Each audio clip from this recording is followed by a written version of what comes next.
be different. And it makes sense, if we're going to pay a price in freedom to encourage the production of certain works, we should adjust how much freedom we pay according to what is in our interest for any given area. But the areas I distinguish are not based on media. That's the first thing people think of. How should you treat books? How should you treat video? How should you treat sound recording? These are differences in media. But I think the relevant differences are not about the medium, but rather about the purpose that the work serves. So I've identified 3 different categories of works, rather broad categories. One category is functional works, works of practical use, works that you use to do some kind of job. The second category is works that say what somebody thinks. Their purpose for society is to inform you what certain people thought, believe in, saw, whatever. And the third category is works of art or entertainment. That is, works whose purpose for society is the sensation of using them. And I'll argue that these 3 categories of work should be treated differently in order to support the use that these works have. Now, one way that we should make copyright less is in the area of length.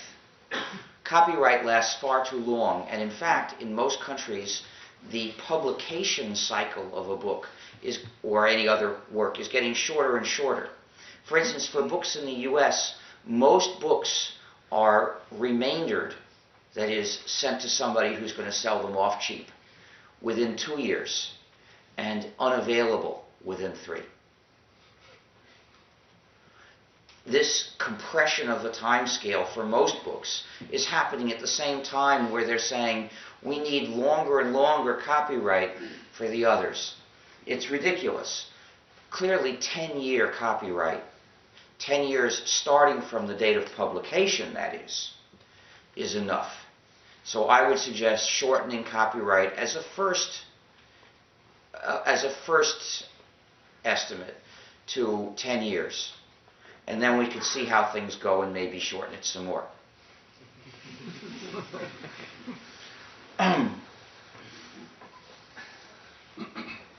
This is 10 years after publication, so that if someone writes a manuscript and doesn't find a publisher and keeps looking for 20 years, I see no problem with having that have its 10 years of copyright once it is published.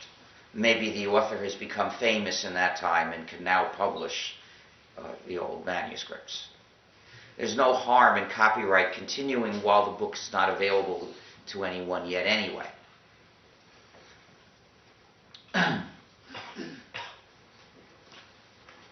Now, I once suggested this idea sitting on a panel with authors, and I thought that they might argue with me. And the award-winning author sitting next to me did argue with me. He said, 10 years? That's intolerable. Anything more than 5 years is no good. You see, some of his books were out of print. And his contract had the usual clause that said if the publisher lets the book go out of print, then the contract is canceled and the author now gets the rights back. And he wanted to get the rights back so he could distribute some copies to people. He wanted people to be able to read his books. And the publisher was doing something that publishers often do, mistreating the author. The publisher had let the book go out of print but was refusing to admit this. They have regular policies where they just lie to authors and they're essentially saying, see if you can get a lawyer and make us comply, huh? And if the author gets a lawyer and does enough stuff, eventually they go along. Now, quite why they cared when the book was out of print anyway, I don't know. But they do this kind of thing.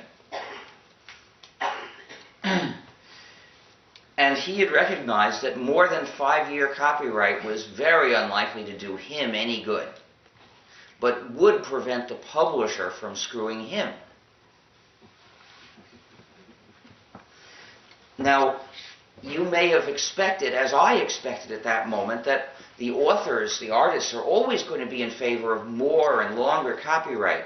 But the fact is they're starting to realize that it doesn't serve them. Because the same publishers that are the ones who mainly demand increased copyright power are the ones who are mistreating the authors. They have some superstars, the authors or artists, whatever field it is, they have some superstars who really do benefit from copyright. And so whenever there are congressional hearings, they will bring along some famous musician or author to say, yes, we want more copyright. But that's not what's good for most authors or most musicians or most whatever.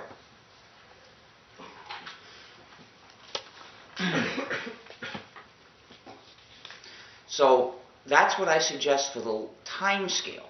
Shorten it. 10 years is clearly more than enough. So let's shorten it to that point, and maybe we can then try shortening it a little more after that and see what happens. The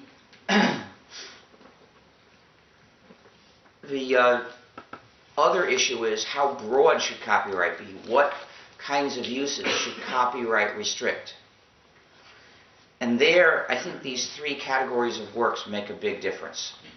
For functional, practical works, my conclusion is they should all be free, in the same sense that software should be free. The user should be free to use them, to change them, to redistribute copies, and to publish modified versions, including commercially. As long as it's useful to have things published commercially, as long as that's helpful in making them available, people have got to be free to publish commercially their modified versions so that those will be fully available too. Now, functional, practical works include software. They include manuals for software, and more generally, any educational materials, things that you use to study. They include reference works, such as, for example, dictionaries and encyclopedias. Functional works include programs.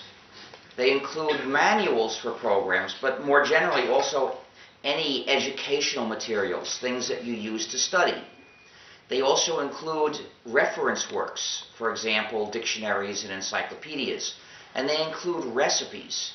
Recipes are a very interesting case because people who cook are accustomed to studying, changing, redistributing, and distributing modified versions of recipes. They do this all the time.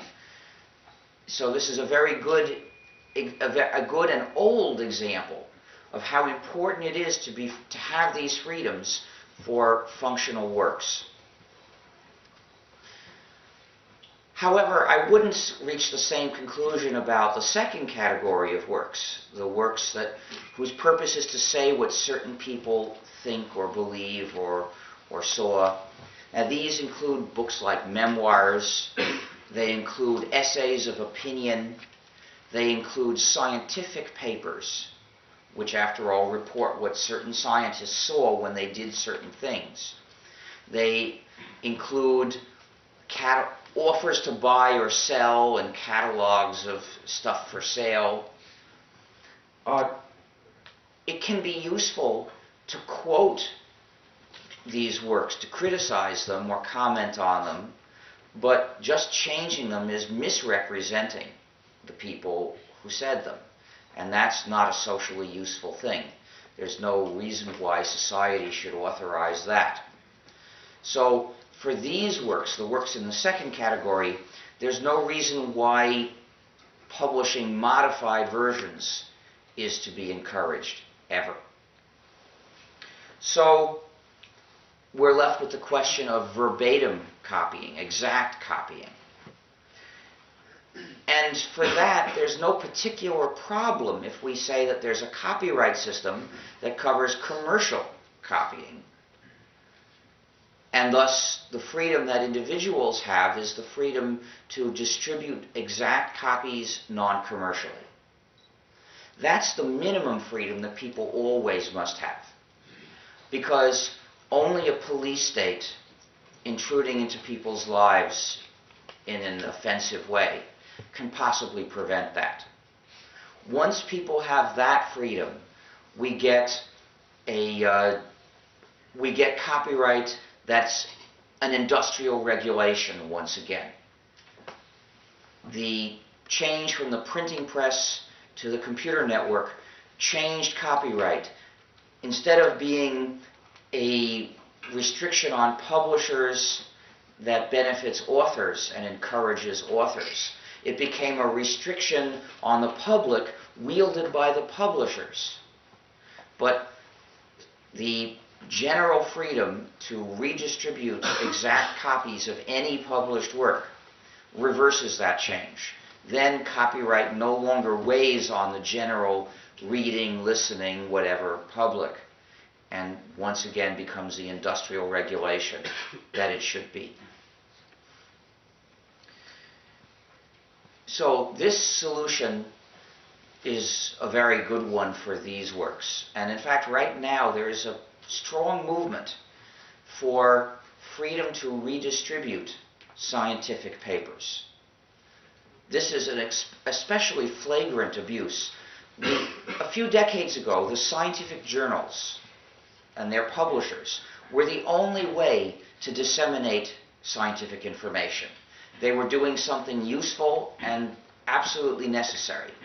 Today, the same journal publishers have become parasites, using the power of their position to obstruct the dissemination of scientific information. And their power to do harm is based on copyright law. So really what governments ought to do is just amend copyright law to put an end to this. But they've worked themselves into such a fix that they now find it hard to do that. So instead, people are pushing on it in other ways. For instance, the National Institutes of Health in the US, which funds a lot of medical research, is now proposing a requirement that all the research that they fund, that all the papers produced by that research have to go in a server where they're open to the public and people are free to copy them. Verbatim copying only, of course. And so we're seeing a move in that direction. Now, the compromise copyright system I'm proposing, which would liberate verbatim exact copying that is non-commercial, but would still cover commercial use, would provide income in the same way to the authors of this category of works in the same way that the present copyright system does, more or less. For the first category, for the functional works, I'm saying that they should all be free, which means that these artificial restrictions and incentives should go away. Now you might worry if that happens, would people still be motivated to produce these works? 20 years ago, I didn't know the answer. In fact, nobody knew the answer. But the free software movement has led the way in showing the answer. We've shown the answer is yes. There are some million people developing, contributing to free software. There is a tremendous range of free software available now. The free software directory contains about 3,500 free software packages, and our clerk is still adding them as fast as she possibly can, because there are many others yet to be listed. And then if we look at other kinds of functional, useful works, well, about 5 years ago, I started saying to people that there ought to be a free encyclopedia. And I was saying if people urge school teachers to join in writing articles I think we could have a good free encyclopedia in 10 or 20 years. Well, I was really surprised how fast this happened. Wikipedia, the free encyclopedia, is the biggest encyclopedia in history, and now people say the best as well. Nothing can compete with it. This was done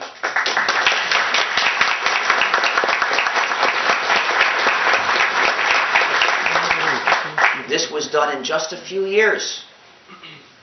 And there are now people starting to write free textbooks and develop free entire educational curricula. So we've demonstrated that for the first category, we don't desperately need the kind of artificial incentive that we can only get by sabotaging our use of these works. So let's remove the restraints. Let's make these practical works available for full use. I can't say the same thing about the second category of works because I don't know. So I'm proposing a compromise copyright system that will continue to provide more or less an income for the authors, more or less as it does now. For the third category of works, the artistic and aesthetic works, and the entertaining works,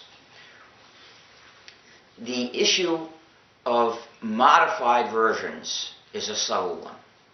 And I've continued thinking about it over the past few years. You see, on the one hand, there's the argument that a work can have a certain integrity and that modifying it can destroy the integrity. And it certainly can sometimes happen. On the other hand, modifying these works can be quite a contribution to art. Consider, first of all, the folk process, where a sequence of various musicians or storytellers or whatever will transform a work step by step and produce something that is very rich. Consider, on the other hand, if we want to look at named artists, consider Shakespeare. Shakespeare got the stories for some of his plays from other plays. And if today's copyright law had been in effect then, his plays would have been illegal. He would never have been able to produce them. And, of course, the copyright holder would have said that Shakespeare was just trying to make a cheap ripoff, and that this would have no value. Because Shakespeare was able to produce these plays and they were then published, we can say that that's not true. We can say that they are masterpieces. But if Shakespeare had been blocked from producing these plays, if we had never seen them, we'd have no way to judge for ourselves. And we probably would believe the aggrieved copyright holder who was saying that Shakespeare was just trying to rip them off.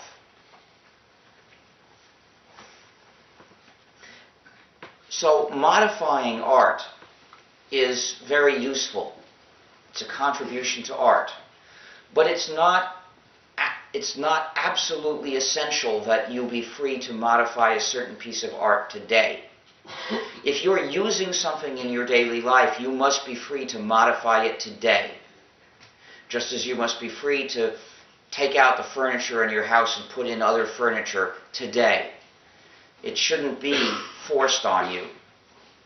But you don't use art in the same way that you use software or recipes or encyclopedias. You don't use them to get things done today. You look at them and you see what they say to you. So while this is a contribution to art, it's not urgent. So it's okay if there's a certain amount of time before people are allowed to publish modified versions. We don't want that time to be too long. We don't want that time to be a century, because then it cuts into the progress of culture. But if it were 10 years or something on that order, it would not be a disaster for culture's progress. One can wait 10 years to do a thing like that. one shouldn't have to wait 10 years using a program that's no good for you. But to wait 10 years before you do a certain work of art is not horrible. Or wait 10 years before you publish it is not horrible. Art will still progress. So we can have a compromised copyright system for these works also, where for 10 years commercial use and including modified versions is covered by copyright and requires permission. But everyone is free to non-commercially distribute verbatim copies of these as any published work. So that's the compromised copyright system that I'm proposing. And if we were to switch to this system, I'm confident we would see no important decrease in the development of our culture. And we would see we would remove the threat of the war on copying, which in the name of the artists and authors is being waged to improve publishers' profits at the cost of our freedom. Now, one consequence of this would be that music sharing on the internet would be legal. Music sharing on the internet must be legal. It is so convenient and so useful for so many people that it's an outrage to interfere with it. People sometimes ask whether this would hurt the musicians. Well, I explained to you how book publishers mistreat authors. The record companies do something even worse to the musicians. When I buy a commercial CD, I'm generally ashamed because I know that chances are it does not support the musicians. It's true that the contract says that every time a CD is sold, a certain part of the price is nominally the royalty that goes to the musicians. But the fact is, in most cases, they never see it. The reason is that the production costs and the publicity costs are treated as an advance to the musicians. They are labeled this way fictitiously because the musicians never got that money. But they're treated as if they had been an advance. And therefore, when you buy the CD, the maybe €1 worth of money that's nominally the musician's royalties really just goes from one account in the record company to another account in the record company, and the musicians will never get it. Even musicians who have been quite successful for a while say things like, I never saw a record company statement that didn't say I owed the company money. A record essentially has to go platinum nowadays before the musicians get any money from it. So what do the musicians get from their record contracts? What they get is publicity. And that does count for something. It's not nothing. It means more people will go to their concerts. And their concerts are the only way they make money. That's all they can live off of. So yes, the record contract is useful for them. It means they can have bigger concerts. But that's not the only way to give them publicity. Music sharing on the internet is a much better way to give them publicity. It's just as good for them, and it's much better for society. It's better in two ways. First of all, because music sharing is good for music listeners, and second, because it's a healthier way to publicize music. It's not so much under the control of hype. I'm just an amateur musician, and I respect the talents of better musicians. But I do not want a music industry. I don't want music to be made in factories. And that's what these record companies are. They are music factories. They bring in carloads of hype, and they squeeze it into something that they call music. And that's what they try to feed to us. Let's get rid of the hype industrial complex. Let music be publicized by music lovers and tried by music lovers and produced by artists, not factories. So, because of these things, if we legalize music sharing, that won't hurt most musicians. But there are a few exceptions. There are a few musicians who really would make less. Mostly they are the superstars. You see, if a musician is an established superstar and has produced the 5 or 7 records required by the contract, at that point the contract's over. Then that musician can renegotiate, can negotiate a new contract with some other company, and has the clout to get a contract that is not exploitative. And those superstars, therefore, really do get a share of the money if you buy their CD. But they're rich anyway. So it's no social problem if they get somewhat less. So in general, music will be healthier and musicians will be no worse off, except for the rich handful who can afford to be somewhat less rich. We should legalize music sharing right away. However, people might want to do more than that to support musicians better than we do now. I have 2 ideas for ways to support music better than now. One is through a kind of tax. Now, in some countries there are taxes on blank media that can be used for copying music. A system like this could be a good thing if it becomes the way to support the musicians. And here's how to do it. First of all, you collect a tax on these media, or you collect a tax on internet connectivity. And then, second, you distribute this money entirely to the artists, which means players and composers, whoever participated in making the music creatively. And third, you do this on the basis of some kind of statistical sampling to determine popularity, not based on counting record sales, because that leaves out the musicians who are not getting record contracts. The record companies have to be removed from this system. Fourth, you don't do this in linear proportion to popularity. Because if you do it in linear proportion to popularity, the superstars will get a large fraction. You want it to be a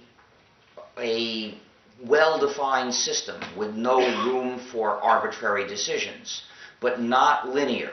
Instead, I propose something more or less like a square root function, where as the popularity keeps increasing, it still goes up, but not so fast. That way, if the shares are calculated for each musician that way, more popular musicians will still get more, but they won't get so much more. They won't dwarf the amount. They won't suck away the money that could have supported more musicians. This way we can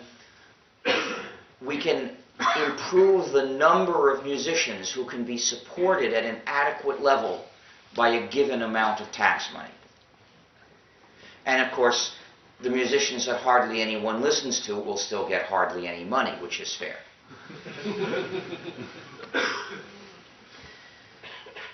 And fifth, once people who are doing the copying are generally supporting the musicians, even the excuse to forbid copying disappears.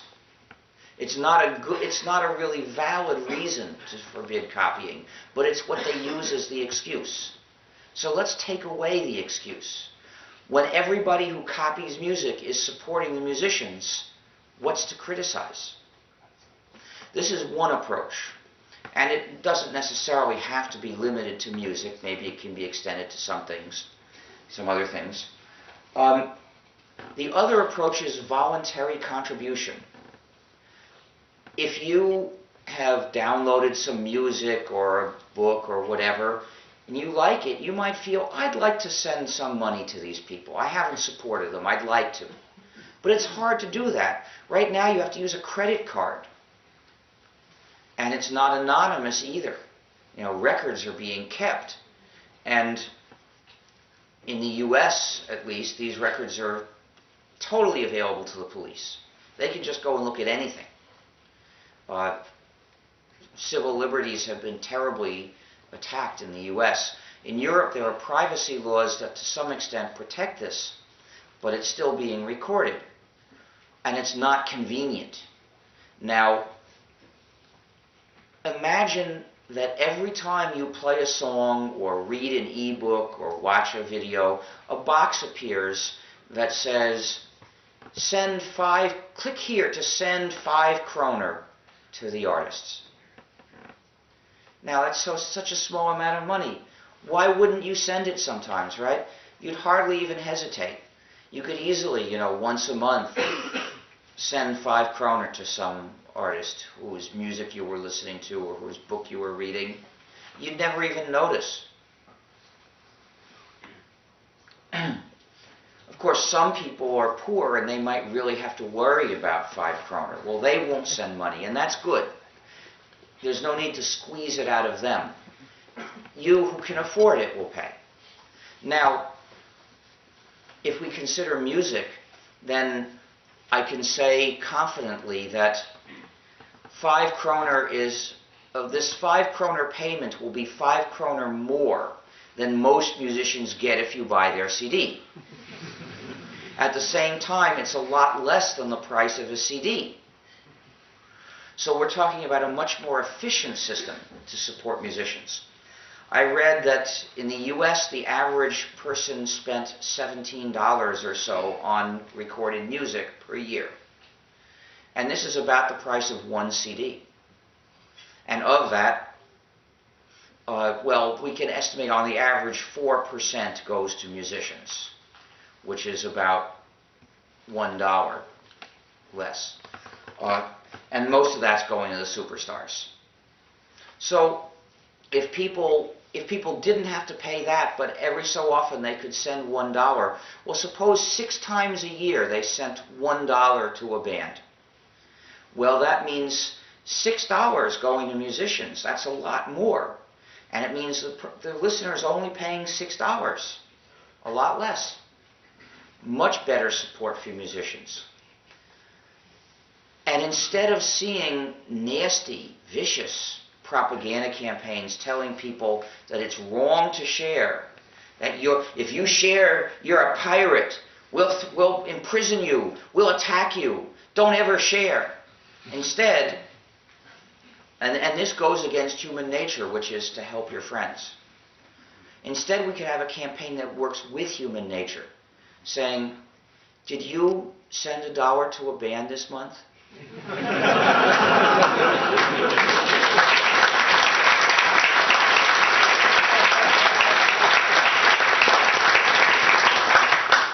If you're reading a book on your computer, how about sending $1 to the author?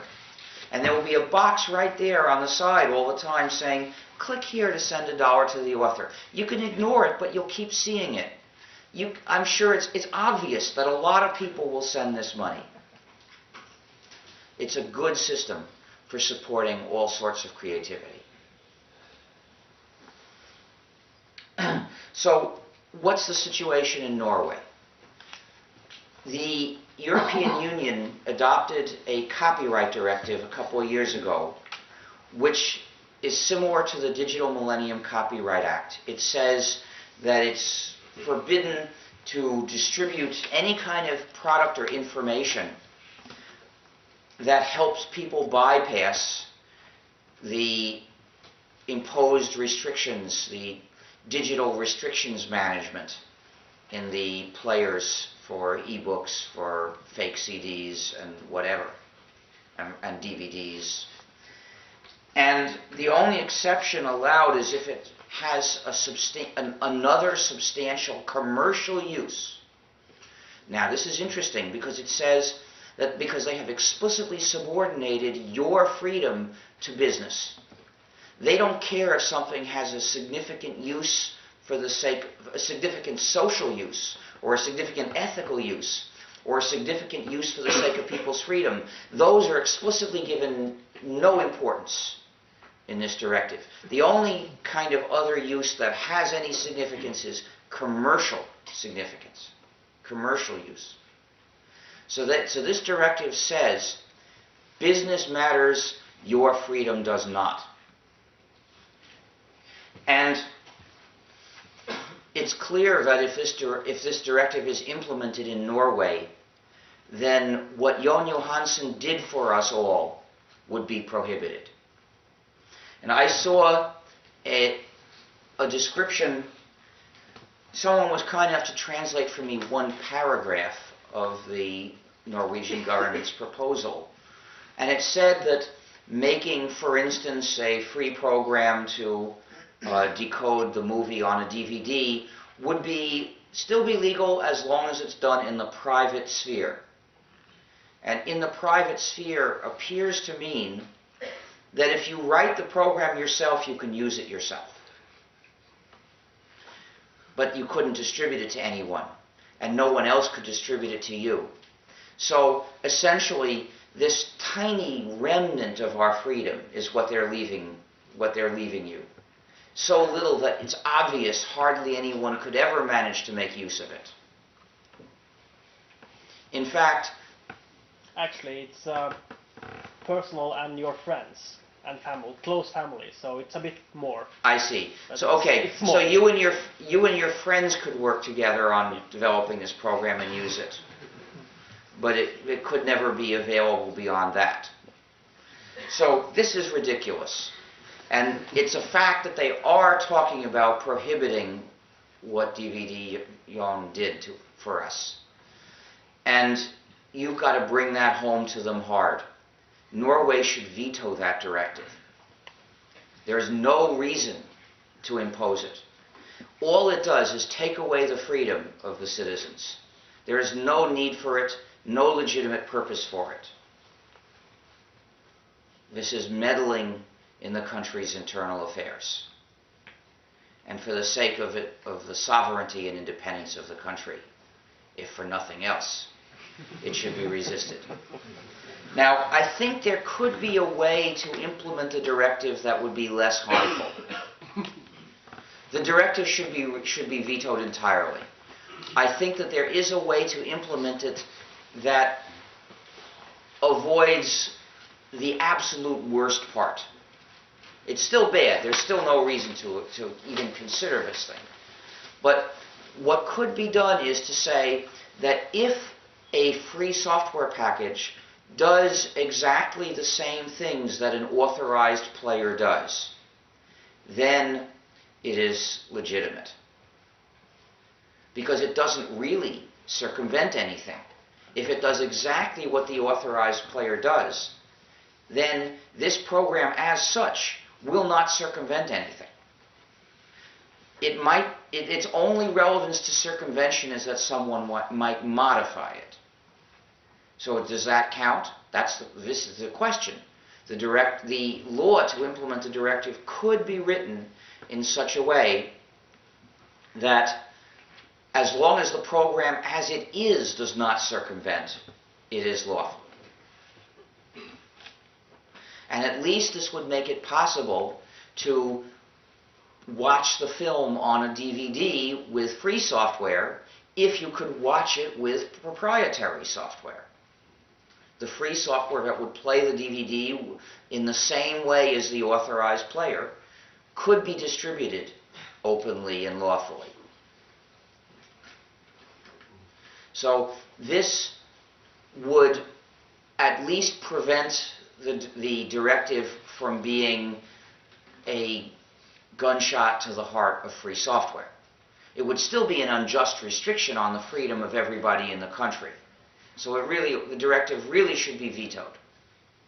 But if they don't have the courage to do what's fully right for the citizens, they could at least preserve an opening for free software.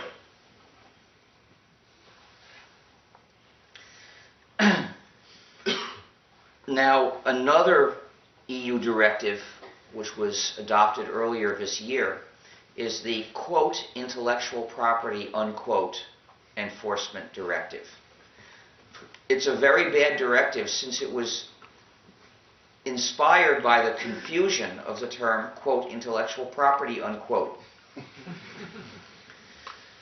It became fashionable 10 years ago to stop talking about copyright and stop talking about patents and stop talking about trademarks and just say intellectual property, no matter which one you're talking about.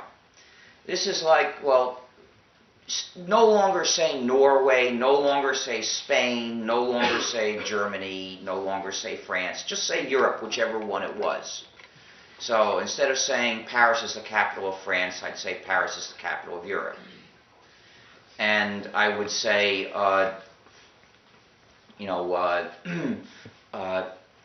pasta comes, instead of pasta comes from Italy, I'd say pasta comes from Europe.